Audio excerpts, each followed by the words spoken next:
Hola, mi nombre es Luciana Peiró, soy gerente del área latinoamericana de marketing y comunicaciones y estamos acá en Automec 2025 en San Pablo presentando las novedades para el mercado brasilero y latinoamericano.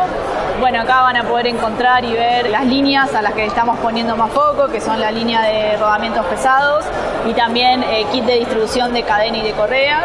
Y bueno, estamos acá recibiendo clientes, tuvimos muchas visitas de nuestros distribuidores de Argentina que vinieron acá a contactarse con nosotros, a estrechar lazos, como nos gusta decir a nosotros.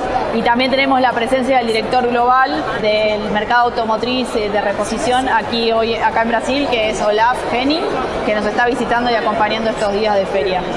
Si quieren saber más de nuestros productos, pueden visitar nuestro catálogo skf.com.ar para el portfolio de Argentina y también nos pueden seguir en nuestras redes sociales SKF Automotive, en Instagram, en Facebook y en TikTok.